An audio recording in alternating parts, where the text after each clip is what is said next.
Hey, welcome everyone to our St. Patrick's Day Zoom. What is that? He's flashing at me. Oh my gosh. Happy St. Patrick's Day, everybody. I hope that you're enjoying a really good beer. Here's the keys.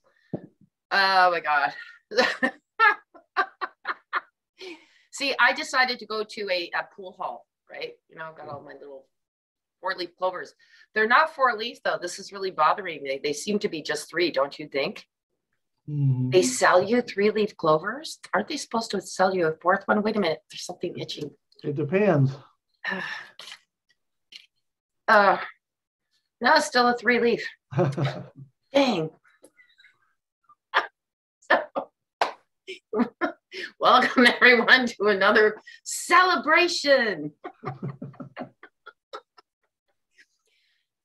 Roy, love the Texas look. Yep. I mean, I don't know if you'd get away with the glasses, maybe the hat with the Cowboys, but thank you, ma'am.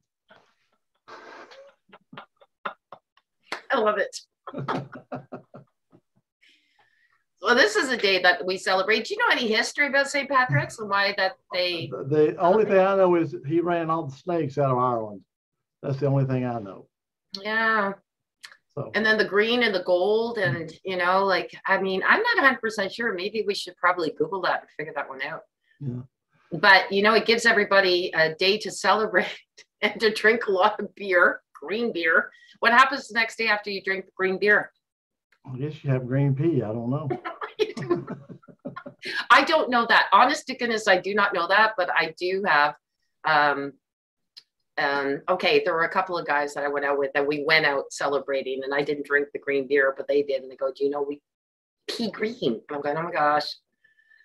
Well, at least it's not asparagus, and it doesn't stink, right? So. Well, I don't know how it is in Canada, but here. There's Irish pubs here in Dallas. There's not a lot of them. There's English pubs, there's Irish pubs, but we have a area of town called Oak Lawn, and it's down where they have all the condos and stuff, right outside of downtown. And they have a huge St. Patrick's Day is huge there.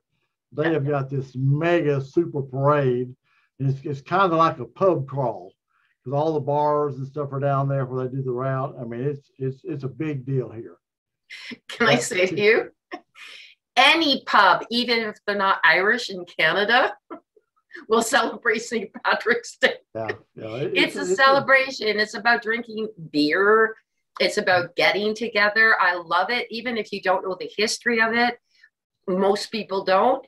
It's just so much fun. They wear their green hats. They wear the chains with the green in it. And then, of course, some of them have little cups. So they're going around handing, give me some more beer. Darts, everything, as you can tell, pool darts.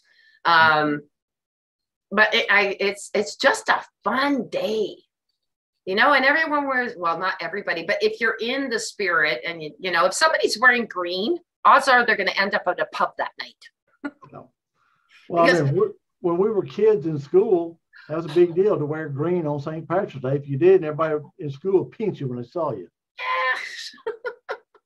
Yeah. And then as adults, people don't generally do it all the time, but the ones that are wearing green, as I said, that you're going to find them in a pub that night. Mm-hmm. It's kind of like they're going to celebrate. They are. And by the way, anyone watching this, the reason why Roy and I do not have our regular backgrounds is because our green disappears. So I would look like just this, parts of me that didn't exist and anything else. So yeah.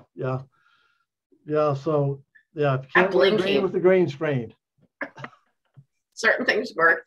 My mother said to me, I said, I'm worried about wearing having a green screen in the background because I know that things may not show up. But I said, so I'll make sure that, I make sure he disappeared. He's sneezing. He's allergic to St. Patrick's Day, by the way. Just want to let you know that. That's why I'm here alone on the screen right now. He has this little tiny allergic reaction to this. I had this sneeze attack all of a sudden. Just told everybody that you're allergic to St. Patrick's Day. That's okay. But you're really not, obviously. Maybe it's just the blinking around your Okay, so this is our third time that we're celebrating something, and I still haven't come up to, I'm telling you, the next one, I'm outdoing you on this one. I'm gonna try and find, oh no, wait. Just wait. Easter's the next one, right? We'll see. Oh my gosh, you're not dressing as a Hugh Hefner bunny, are you? No, I may just be an Easter egg. Oh, now that would be interesting. I don't know yet. Remains to be seen. Stay tuned.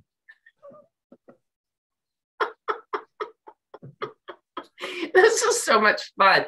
I really, tonight, you know, the thing is that slowly but surely with things opening up, I mean, whether we go out or not, I don't know, but at least I can have some friends over. I don't have a lot of friends, but the friends I do have, they don't drink beer, so we're probably going to have green wine. But it works too. Why does it have to be beer?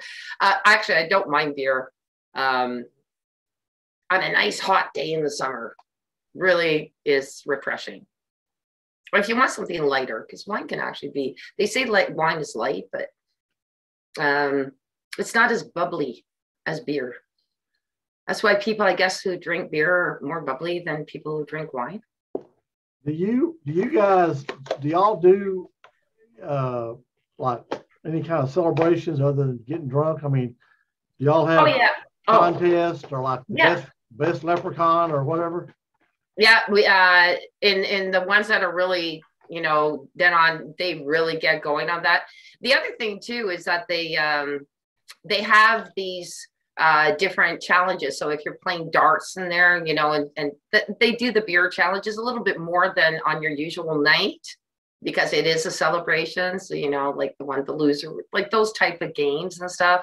And then of course the bands, I mean, the Irish bands are fun, you know, and I remember when I was younger, one of the things that we used to love, you know, on that one night was always played. We used to go to a piano bar and oh my goodness, it was so big. We all wore the green and crazy. And, you know, that when Irish eyes are smiling, all the world seem bright and gay. And so Irish music will play, you know, it's just, we celebrate the Irish even if we're not, which is kind of fun. Do y'all have a big Irish population in Canada? It's actually pretty big. I mean, it's kind of shrinking in the capacity of because we have so many immigrants coming in from different worlds now. But in the earlier part of, so when I was growing up, yes, a lot of Scottish, a lot of Irish immigrants came in. In fact, I married, my ex-husband was Irish, both his parents. And then there's the whole thing. Is this from the north of Ireland or is it from the south of Ireland? That is a problem. Well, for us, the East Coast has a lot of Irish in the East Coast. Yes, definitely. Yes, because I hate to say it, but they don't have as many immigrants from a more overall different background as we do in Ontario or in Vancouver or whatever, because those are the weather is a little bit better. You tend to find that our eastern provinces don't have as much of that, how do I say this politically correct? So we have people from Asia and India and all over the world coming in. Their main parts when they're coming into Canada, their favorite spots to go to is obviously Ontario and Vancouver, big cities. They're comfortable, right? Because there's jobs there and it's understood. And the weather's better. Okay, the East Coast, as much as it's beautiful, in the summertime. The winter times are really tough, really, really, really tough. And the economy, because of it, is very tough. And they have they used to, I don't know the extent of how much the economy is growing. I know it's been it's pretty stagnant as far as that goes. Education's really big though, really big. Fishing is really big. But if you're not into that, and I wouldn't imagine that a lot of immigrants are into that. We've got a lot of engineers coming here. We've got a lot of, doctors, educated people that way. So their main spots are going to be, Ontario and Vancouver, main spots, and Quebec if they're French speaking. So that's where you'll find, yes, most of it's still very highly Irish, Scottish, and French. They're very, very bilingual on the East Coast. They're next to Quebec, but they're still like Newfoundland, New Brunswick, Nova Scotia. You find a lot of people who speak both French and English, very bilingual, which of course we're supposed to have. That Canada is bilingual country, but there's lots of places you go to that you speak French and they'll say qu'est-ce que you'll say est-ce que tu peux m'aider, which means can you help me, and the person is going to look at you and go, I don't know French. We're English here. Canada is English. It's not. By category, it is a bilingual country, but you find that yes, the provinces, Quebec, bilingual, primarily French, but the Eastern, beautiful. I want to go there, Roy. I mean, is it Quebec or Montreal that they speak French is the language they speak? Quebec City. Quebec is French. You go to Montreal, which is where I was born. There are certain areas that are more French than English. But if you go to downtown Montreal, let's say you're visiting downtown Montreal, you'll find a lot more English speaking people there. If you go to Quebec City, in the tourist area, a little bit more, but less so in the outskirts. People say nasty things about Quebecers, but I grew up in Quebec. I learned French, and I just feel that maybe there was a little bit of a needle spin to one side that might have been maybe a little bit, more kind, but they're keeping their culture. Do you understand what I'm saying? Like where there's some things that, some identities are being lost in Canada. Quebec is very strong in keeping theirs. I'm not saying that I'm all for everything that they say, but I understand where they're coming from. Does that make any sense? Yeah, of course. Right. So, because like we said, we don't talk politics here, but I understand that it's like, you bring up your children, let's say, speaking English, and then all of a sudden somebody comes and forces you to speak French, which is what the English had to do. That's scary. But on the other hand, when you've got a huge country, mostly English speaking, and they're coming in and saying, we want to make you English, when their core element is the beauty of their French speaking aspect, because they're really the only, province in Canada that was known to be truly bilingual in its full sense of the word at the time, before all the politics happened. That's scary. You're trying to hold on to something, right? I mean, you'd hold on to your kid, right? If somebody was trying to take it away from you, that's what they were doing.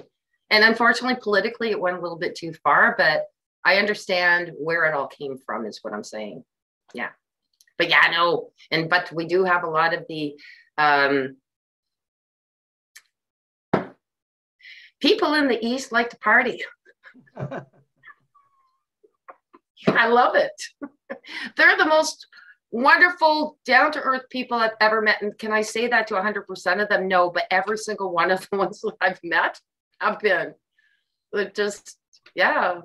You sit down and you want to have a drink with them and chat with them, and they're so wonderful. I mean, I haven't visited there, but that's why I want to. But everyone that I've met who came over here to get jobs sometimes, because there's not there, I don't think I've met ever one that I can't say was not wonderful.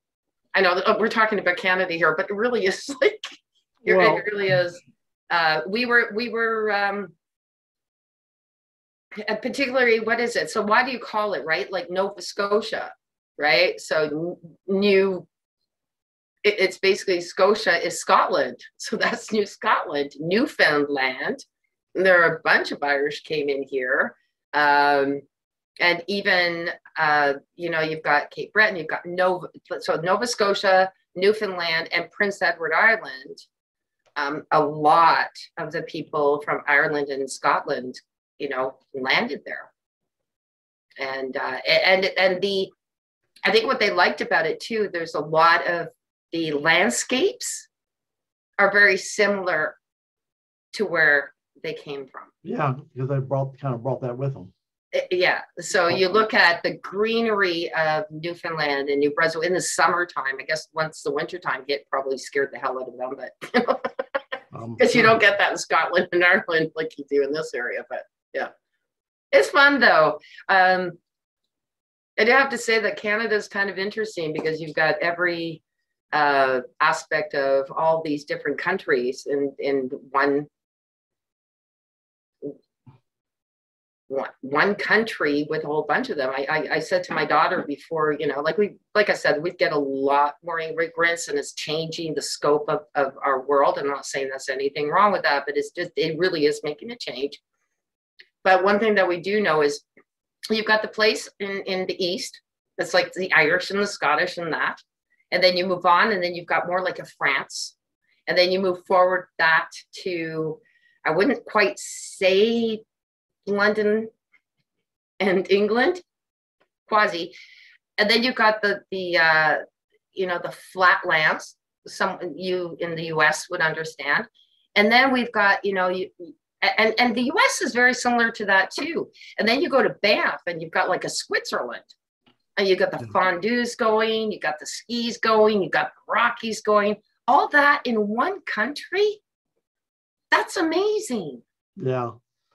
Well, here in the U.S., from the Midwest to the East Coast, there's a lot of ethnic groups, for whichever country. But let's just we're talking about the Irish. So, and all of them have neighborhood bars. So basically, if you live in this neighborhood, that's the bar you go to. Yes. And a lot of them are clannish. I mean, like, these are Italian bars. These are Irish bars. These may be Russian. These may be Yugoslavian. And people mostly don't. In other words, if you go to an Irish bar and you're not Irish, they can tend to be unfriendly to you. Oh, really? Yeah. So. Oh gosh, no, not here. But I mean, not always. But I mean, they're just. Yeah. You see a lot of that. I was working up in Lincoln, Nebraska. And there was and every restaurant had a polka band. Oh yes, I love polka. Go on. In that area, like Wisconsin, I mean, that's a big deal in that area. We don't have that here. Really? No. No. Okay, so I would tell you that in the and don't worry, Roy, I'm going to say this right now. I will edit out anything and shut everything slow and cut. But I'm talking here with you because it reminds me of things, right? I mean, you've got Mo. Mo came from Cape Breton, from, Nova Scotia. And cripes, he'll drink green beer. Anybody from the East Coast, they'll drink green beer. If there's a reason to party, they'll drink green beer. But our bars, generally are generic. So you have the one that my sister and I used to go to, not dancing bars, we're talking pubs, right? It's got to be a pub. Yeah. So there was one called Abbey Road. Obviously, guess what Abbey Road comes after? England. The Beatles, right? Let me tell you, they celebrate St. Patrick's. Yeah. Because it's a small pub with a dartboard, with a pool table, with just local people who are singing. So locals, when you have a Cheers, like, in Cheers, they would probably celebrate. Oh, all the bars here, St. Patrick's Day is huge. I mean, all the bars do that because, I mean, that brings in a lot of business, But like, if you're just talking about the every day to day, a lot of those places can be a little clannish. And I would agree with that, particularly if you've got regulars.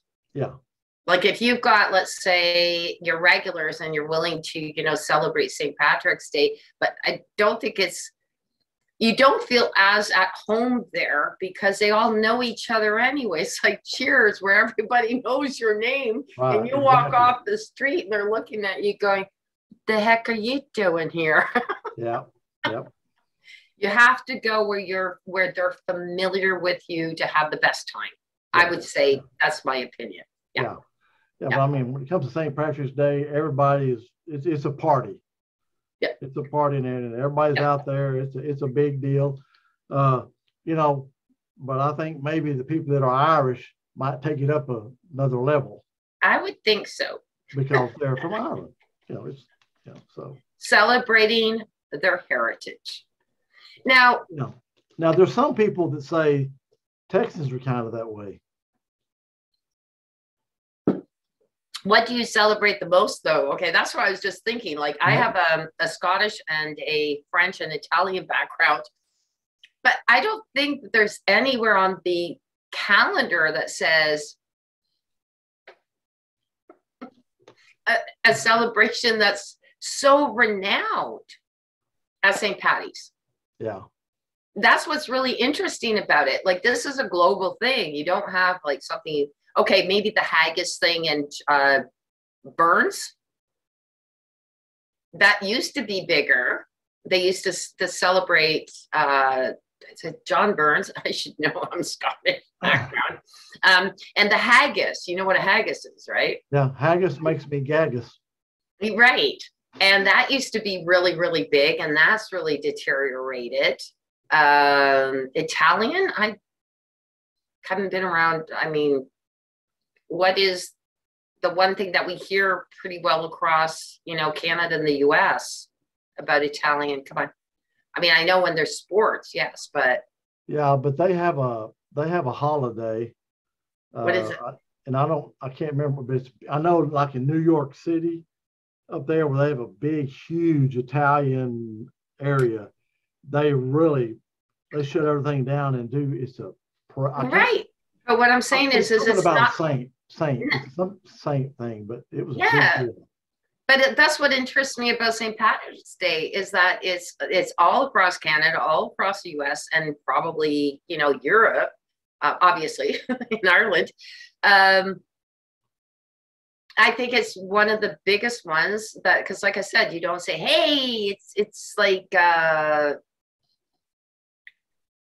Italian Day," or it's like Canada Day. I mean, I get that, but you're not going to celebrate Canada Day with us. You see what I'm saying? Yeah. This seems to be a lot more global, which is cool. It's more universal. Right. And what I'm thinking is that there's a lot of, Irish that like immigrated all over the place and had a whole bunch of babies all over the place, whether it's England and everywhere. And they just kept the tradition up and they partied so much that it became that. I'm kidding, by the way, but that's kind of like the only answer I can think of is they planted themselves all over the place and partied. I read they were talking about, this was on the internet, but anyway, they were talking about like Halloween is the biggest quote holiday for people. Everybody celebrates Halloween. It's a huge marketing thing. It's a huge, I mean, there's a lot of money made at Halloween. But then the second thing was St. Patrick's Day right behind it. Really? And how did they make that though? You don't have to buy flowers. You don't have to, all you do is buy beer and celebrate and party. But there's more people celebrate that. There's parties. Food, drinks. Yeah, social, but like Halloween, they have all these Halloween parties, costume parties. But then the St. Patrick's Day is kind of the next one after Halloween. That's and I mean, it's like bigger than Christmas and all that, pretty much. But I mean, in far as the way they celebrated. Yeah, so something other than the New Year's, that's like that's a given. But for something that's outside of the scope of things, I know. Right. I will have to tell you one thing very much so that I was very disappointed when I was a kid and living in Turkey and they didn't celebrate Halloween. And my parents felt really bad about that. So what we used to do, my parents used to drive us from one Canadian family to the other, to the other, to the other. Do you know how far that is from one house to the other, to the other? And we would get the weirdest things. I mean, I would get like plastic Barbie dolls. Don't get me wrong on this one. The Turkish plastic back then, and understand people that I'm talking about, 40 years ago. Okay, shut up. 45 years ago. How old am I? No, 49 years ago. I keep going. Anyway, whatever the case, the plastic was really hard. Like if you took a pen and went like this, you'd pop it. It was one of those. But we were just so excited to get anything in our bag. It didn't matter. Was it a doll that you probably would never play with or anything? It was just getting it. It wasn't candy, but it was getting something and going from door to door and being able to dress up. Those were our Halloweens while we lived in Turkey. And then I realized when I came back here, I really don't think kids really appreciate how lucky they are that they don't have to do that. But that's interesting. I did not know that St. Patrick's was second to Halloween. Did not know. Yeah, it's huge. I mean, it's huge. What are you going to be for Halloween this year? Just speak. No, you're not going to tell me right now, but just think about it and just let me know so I can know where to outdo you. Okay. Just interesting. So St. Patrick's, Halloween. Yeah, I would say that those are outside of the normal scope of, Christian and all those religious ones. And that it's interesting that there's two that I know that Halloween became which way does it go? Was it St. Hallows Eve to Halloween? We'll talk about that Halloween wise, but let's research that one because I remember somebody telling me it was weird how it came from a pagan and became Christian and then became just something weird for candy. Yeah. Kind of like Christmas. Don't worry, Roy, I'm going to cut all this out, but even like Christmas, it was Christmas came from Jesus. That's just some guy was giving out gifts. Now it's just giving out gifts. So where does St. Patrick's Day come from? Drinking beer, celebrating the leprechaun. Let's have another drink. Yeah, let's just celebrate life. There's got to be something. St. Patrick's, who was he? I'm still looking for my pot of gold. I love those movies. I saw one when I was a little kid too in Turkey. No, we went to Ireland and there was this little leprechaun. He was a really nasty little thing, but he had this pot of gold and then you had to go over the rainbow. One of the best movies I ever saw, and I don't know why they don't do those still, because I saw it again years later and I thought, oh, that's really not something kids would watch today. We thought it was good. Yeah. But I've seen a lot of rainbows, but no pot of gold. I'm gonna have to try and find that silly movie at some point. I bought it, and then when I moved, I lost it. But it was hard. There were witches in it, and this little leprechaun, and he was in a little glass thing, and it was so magical when I was a kid. But not so. So okay, we're gonna do this right now because before we go, we are going to look up because something that we failed to do. March 17th. What is St. Patrick's Day? Oh my goodness. They have celebrations at churches for this too. Mm-hmm. How bad me? I'm thinking about beer and everything. Why is it special? Patrick's Day observes the death of St. Patrick, the patron saint of Ireland. The holiday has evolved into a celebration of Irish culture, parades, special foods, music, dancing, drinking, and a whole lot of green. Pretty much hits it. Okay, but what did St. Patrick do? He ran all the snakes out of Ireland. And that's it? That's all he did? Yeah, that's what the whole thing is, that he got rid of all the snakes from Ireland. Well, I'm not downgrading it, but interesting. And so we celebrate him. I'm okay with that. It does say that it's chiefly in North America, though. You understand that? Yes. Not in Ireland?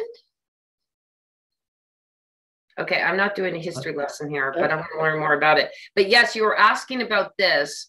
The Canadian province of Newfoundland and Labrador, and our St. Patrick's Day is a public holiday. And in Ireland, Northern Ireland, so he's a Northern, yes, so that would make sense because they're the Catholics. They still are. So Canada, United States, Brazil, Argentina, Australia, New Zealand, and especially amongst Irish diaspora. Those are the places that they celebrate them. And the Irish diaspora refers to ethnic Irish people and their descendants who live outside of Ireland. Yeah. There we go. So he ran snakes out. How do I not see this here? I don't know. Celebration, criticism. They did St. Patrick.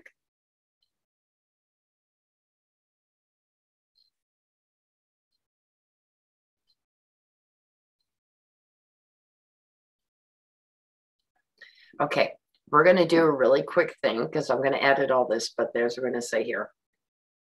Okay, so for people who don't know, St. Patrick was a 5th century Romano-British Christian missionary and bishop in Ireland. Much of what is known about St. Patrick comes from the Declaration, which was allegedly written by Patrick himself. It is believed that he was born Roman Britain in the 4th century into a wealthy Romano-British family. His father was a deacon and his grandfather was a priest in the Christian church. Accordingly to the Declaration, at the age of 16, he was kidnapped by Irish raiders and taken as a slave to Gaelic Ireland. It says that he spent 6 years there working as a shepherd, and that during this time he found God. The Declaration says that God told Patrick to flee the coast, where a ship would be waiting for him to take him home. After making his way, Patrick went on to become a priest. According to tradition, Patrick returned to Ireland to convert to the pagan Irish to Christianity. Declaration says that he spent many years evangelizing the northern half of Ireland and converted thousands.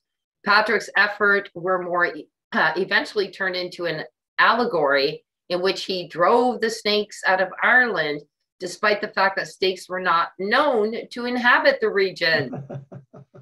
Tradition holds that he died on March 17th and was buried at Downpatrick. Over the following centuries, many legends grew around Patrick, and he became the Ireland's most famous saint. Now, that would make sense, though, when he drove the snakes out, is the people, when you think of snakes and when you know the definition of it, is people who will turn their backs on you and be vicious. So that's where snakes come. I'm thinking snakes, Roy.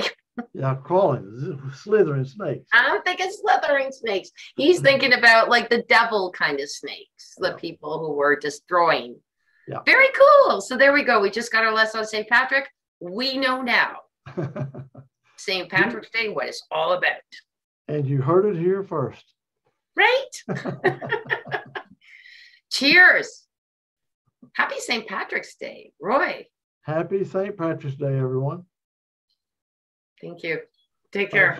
Thanks for being here with us. Absolutely. I'm going to go and have a green beer. Bye.